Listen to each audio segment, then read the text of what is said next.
This is Paul with ElkNut Outdoors, and we're going to take you on another hunt right now, one that we did a couple years back, and it was one that I've actually mentioned this hunt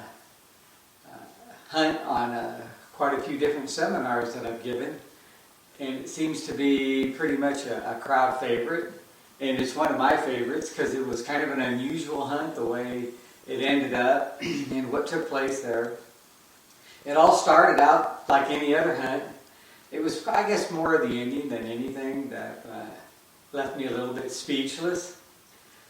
But we had gotten into camp. We were actually there, I believe, 2 days before the season started, and archery season was going to start August the 30th. So we were there a little bit early.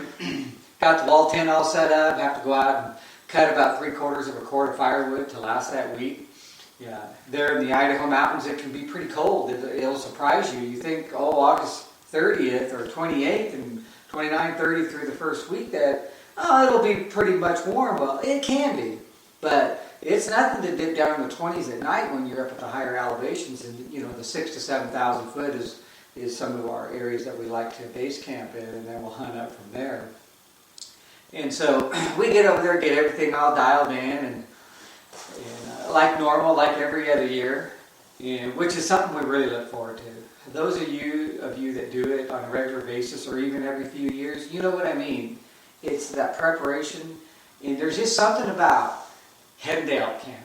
It's just something special. It's awesome when you're there, and it's kind of a bummer type of a feeling when you're leaving because you hate for it to end. But it's neither here nor there. We go ahead and get camp all set up, and the first day of the morning of elk season, of the season, we head out about an hour and a half before light. We get to the destination area where we're going to park our rig. We actually generally drive away from camp. We hardly ever hunt out of camp. And so we get over there. So we want to start up early. Then we're heading toward a basin that we've hunted in the past and have enjoyed it. It's kind of a rough one. It's quite a ways to get back in there with a lot of downfall, thick brush, a lot of benches, little parks you can head up to. But normally we don't really find the elk in this area until we've gone up there close to an hour. So that's kind of what we expected. So especially August 30th, you're not thinking a lot is really going to happen as far as bulls bugling, screaming and stuff. But you never know. So we head up there. We were walking about 15, 20 minutes, and we hear a bull bugle off to our right, and it's still pitch black. And we're like, what the heck? We never hear a bull bugle from over in this area. Of course, they're lower, and then they're traveling up to their bench, you know, but it's still too early for them to do that. But we were surprised. And so it's like, man, you hate to walk past elk to go to others, but, you know, we've done it many times before. And so we kind of hang around there and wait, and we bugled one time just to see what would happen. The bull answered back. So we sit there, and he's quite a ways. I mean, he's over a half a mile away. And not on flat ground, not like walking through the Walmart parking lot or anything like that. So we sit there, we call again, nothing. Wait a few minutes, we're burning dirt, daylight, you know, getting kind of antsy. We want to get up this mountain to the spot we know usually is really good. It can hold some elk. And bull doesn't answer, heck with it, so we go on by him. And if it would have been more like hunting for several days and not been getting any response or any action, we probably would have just hightailed it over there. But we just wanted to head up that mountain that day for some reason. So up the mountain we go, and you're going to climb about 1,000, 1,100 feet, and it benches. So you go up a couple hundred yards, and it benches. You walk across the bench up to the next level, cross that bench, and you just keep doing until you get up. We got about 3/4 of the way up where we're going to go, and it's just breaking daylight now. We have a little bit to go. Hadn't heard a thing since that one bull. And kind of, well, man, did we make the right decision? You know how you second guess yourself. So we're heading in. We come across this one of the few benches that are up on the top that we're going to cross and go up to the next one because we're still a little ways away. Not bad. And we come across this one bench. And there are several cows standing right there, 30 yards away. And we didn't see them. They didn't see us at first. And we kind of just meet right there. And a couple of them see us. There was other cows there, and they didn't see us. But those couple did, at least two. And so, of course, we're trying to melt into the surroundings right there. There's some grasses, low brush, some pines there. There's some cover, but not enough. I mean, they saw us. There's no doubt about it. But they were kind of taken back, first day of the season. They'd probably been milling around that area for a while and didn't really sink into their minds that we could be a threat. And of course, we're hunting nothing but over the counter, public land. Everybody hunts these areas.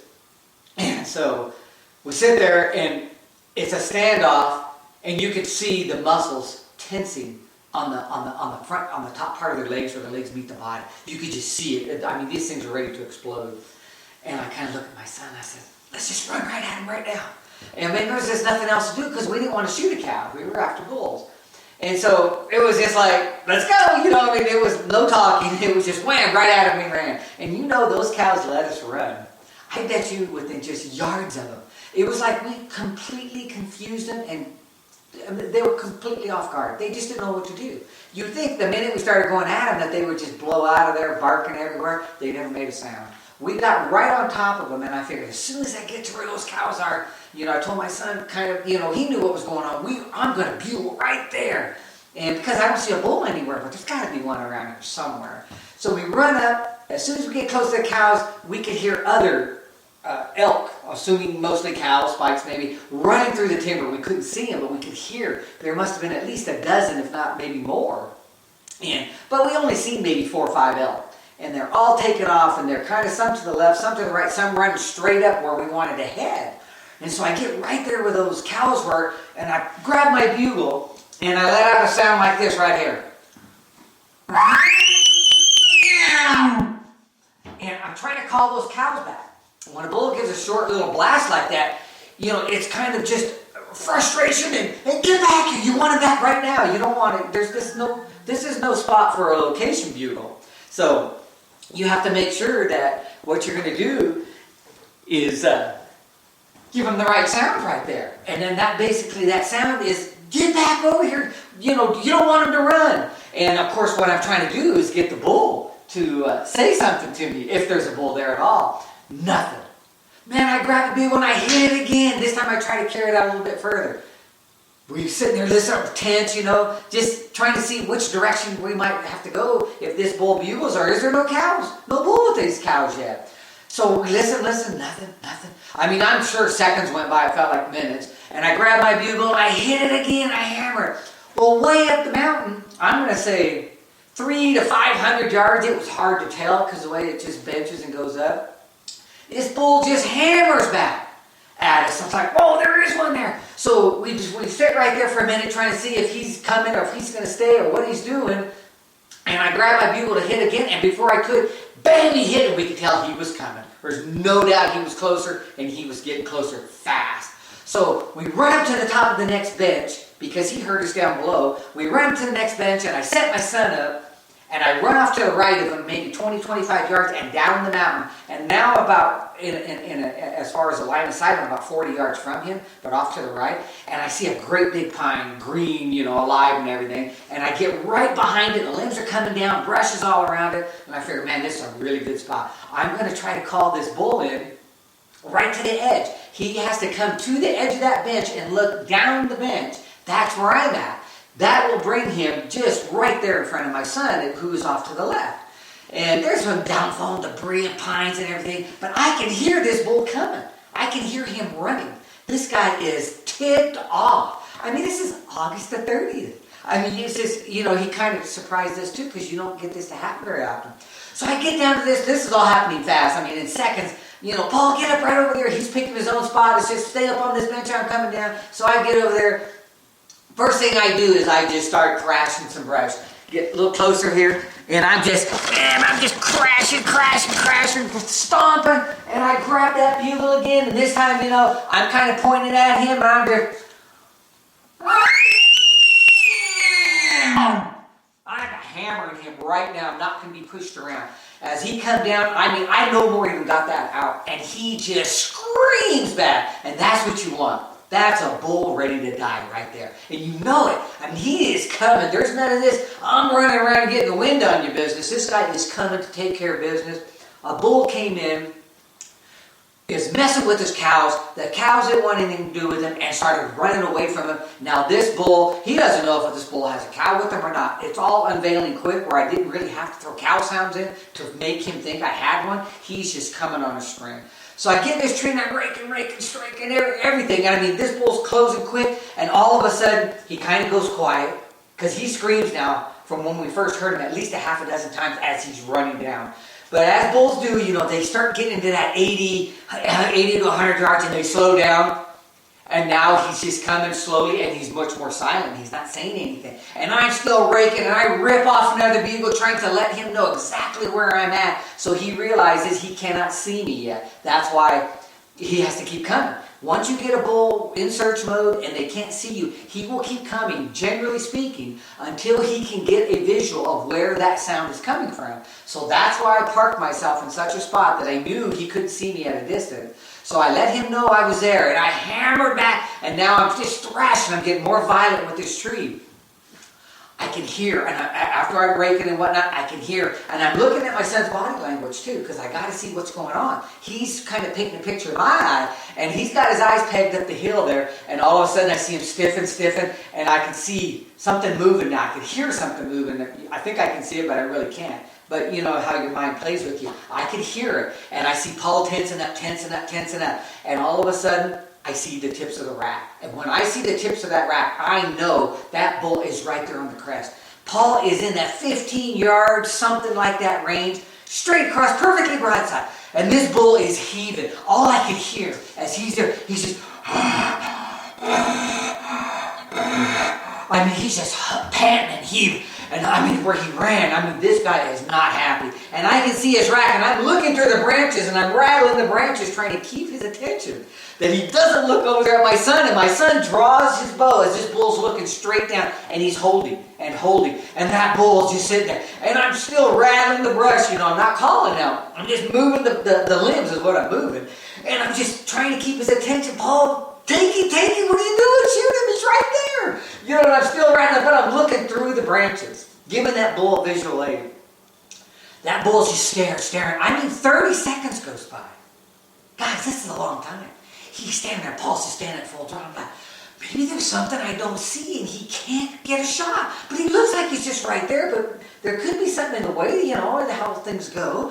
And so I'm thinking, man, I gotta do something. So I turn around to scream a bugle, and I just hit him real quick. And when I do, that bull just unleashes one. I mean, just every bit of challenge he could possibly muster out. He just rips it. And I mean, there's no doubt the hair on the back of my neck is standing up. I'm like, you know, but he's still sitting there. As soon as that bull bugles, I kind of look around the tree there, and I see Paul just fire right there, shoots him. And when he shoots, I see the bull turn real quick, and he starts to head away from me, but along that bench instead of back up where he came, he just slowly kind of walks to the right, and I can just see his back a little bit, and his horns as he's going in and out of the timber. And as soon as he moves, I'm going to say 10, 12 yards, I see him starting to wobble, giving that drunken man thing, and I'm like, oh man, that bull's going to go down. He's going to go down right there. So and I actually called, again, trying to slow him down right there with the bugle, which he really didn't pay any mind to it. I don't think it really had any effect on him because he was hurting. He made it just a few more steps, and I watched him drop over. And I'm like, that bull just fell right inside right there. So now, Paul's just sitting there. He has his hat on backwards. I'll never forget it. He's got his camo ball cap on, and it's turned backwards. And I'm looking up there, and he's kind of grinning, you know, with that. This bull's done and down. And so I get up there, I'm trying to clamber up through all that brush and crap to get over there. And I'm like, man, that was something else. This bull was just really, you know, fired up for blah, blah, blah. And I asked him, I said, man, when I got up there, I said, what happened? I said, I saw the bull come down, and he's standing there, I see the full draw. I bugle again, I'm trying to rake, I'm trying to keep his attention so he doesn't look over your way. I said, but you stood at full draw forever. I said, was there something in your way? He goes, and very calmly, he said, no, there was nothing. I said, why didn't you shoot him right when he walked up there? He said, well, Dad, he said, and this is no kidding, that's what he said. He said, Dad, he says, when that bull came through, man, he was just big and he was huge, he looked great. And I just thought, you know what, I'm going to give him one last bugle before I shoot him. I was like, I didn't even know what to say. I said, what? was totally speechless. It wasn't like, oh yeah, good idea. I was like, are you kidding me? And this bull was a 322 bull. I mean, it ended up being really a nice over-the-counter bull. And I'm like, you gotta be kidding me. And he's like, no, and boy, sure enough, I think that's one of the reasons that bull went down so fast, is when he bugled, Paul shot him, and I'm trying to think what broadhead he was shooting. I can't remember exactly, I'm not 100%, but I'm gonna guess, we used to shoot a lot of muzzies, and I believe it was a muzzie and went right through him. And that bull could not breathe. When he shot him, after he bugled, that bull could have had a very, very difficult time trying to suck air in. Because we kill a lot of bulls. And I mean to tell you that in a lot of cases, when they have their wits about them, you double lung them. We've had bulls double lung go as far as 250 yards before they die. We've had them go 100 yards. But to die right there in just a few yards, I really believe it had a lot to do with it. But that bull went down, and that was just a very exciting moment. But just as a word of caution to guys who get caught up and excited in the moment and stuff, we get over that bull. There was no tracking. There was no 45-minute wait. We try to do everything we can, muscle him out to get him in somewhat of an opening to get him broke down. And so we got our knives out, and we're starting to take the hide back, go up the legs. We usually we don't gut them. We always do the gutless method. I mean, every elk we've ever killed is on the gutless method. And so we were breaking them open like that, and we just about had the hide over toward on one side completely unveiled, ready to take some quarters off. And my son was still working a little bit of the hide there, and I could see he was playing with that knife a little too close, and I said, you better watch that. I said, you're getting putting that knife towards you. And I don't know if I jinxed him or what the heck happened, but it was just a matter of seconds after that he was probably that son thing, Dad don't need to tell me what to do. And that knife went by the hide and slipped and stabbed him right into the leg, right to the bone. And I saw it happen, he saw it happen, it happened so quick. In and out, just that fast. And I mean, blood started gushing out. And I mean, now I'm probably turning white as a sheet. There's your son on the mountain. We're several miles back. No way are you getting anywhere in a hurry. And I'm thinking, what's in my pack? What's in my pack? What do I got here, And to be honest with you, I did not have, this was years ago, I did not have any kind of a real first aid kit other than just a hodgepodge of things. And I see this blood, and I told him to put his hand over it really quick, and I mean, blood is just coming up through his finger. And I don't know if he cut an artery, if it's just bleeding like crazy, what's going on. And he's compressing it with both hands now. And I mean, this blade he put in, this is a 6-inch blade. And I mean, he buried this. He just went in and out that quick. And as he's holding it, I'm scrambling through my pack, because we have packs with us. And I have a bunch of, my flagging tape, a whole roll of it. So I grab a handkerchief out, which basically was fairly clean, obviously, just first day out there, and I get it put over the wound, and it's just a perfect 1.25 inch wide, looked like a 2-blade broadhead. Went right in him, and blood is just gushing. It's gushing, but I don't think it's an artery, because it's not that kind of gushing, but it's still hard to hold back, but you can hold it back. So we put the handkerchief over it, I grab that flagging tape, and I'm wrapping it left and above and below and all over it. And I mean tight. Tighter than maybe most people would do, but in a panic, I'm just wrapping this thing, and I have a whole entire roll of it. So I wrap that thing around his leg. He's wearing his camo pants, and I wrap that thing to where the blood is starting to stop. I have it wrapped so tight. And so the main thing, I was trying to wrap it up above, kind of like between that and his heart. And so I was really tightening that thing up. And I had it all wrapped up, thinking, what are we going to do now? And get him a walking stick. And I said, man, either I'm packing you out, or you're leaning on me, or a little of both. But we ended up getting him all the way back to the rig. We left that elk exactly the way we had gotten to that point. We did not mess with that. All of a sudden, all that joyous, great thing for the elk left for the health of your son. And who would not do that? That's what you do. And we went down, I ended up getting him all the way down to the truck. Of course, with him leaning on me and leaning on the stick and whatever it took. And we went down as fast as we could, which was still a while. Got down to the rig, and we were probably about an hour or so from town, and down into the town we went and got into the local little emergency hospital thing there. It's nothing like a big town hospital. But they went in and cleaned it all up, and I left him there and made sure everything was what was going on, and took care of paperwork and stuff, and they said he had missed the artery, but he hit enough veins and everything else that was where half the problem was with all the blood. But so I left him there and grabbed a couple of more guys that I knew, and away we went and got back up to the top of that hill and got that elk, quartered it all up, packed them all out on one trip. I believe there was 3 of us. And I think I had my youngest son. No, I had my youngest son Shane, so he was the 4th one. And we packed that entire animal out and got back down about the time Paul's being released from the hospital. It's nothing where he had to stay. They just had to get it all taken care of, stitched up, made sure everything was all right. But you never know what can happen out there, guys. You never know. So be prepared. So now ever since that incident took place, we have, more than enough stuff. The gauze, the flag and tape is a good thing, but now we have that blood clot material where you just break it open and you can put it in a wound. They say it's so powerful and it doesn't burn that it literally can seal a shotgun blast. That's amazing. This is stuff they actually use in the Army. It's called Celox, I believe, CELOX.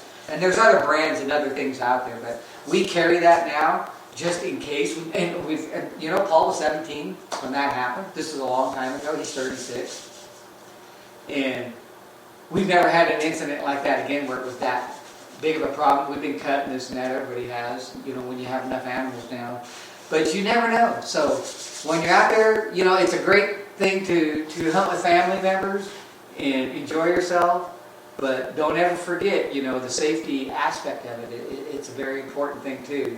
So as fun as it is and exciting to tell that story, and the outcome turned out great, just always be careful out there because things can happen in the blink of an eye.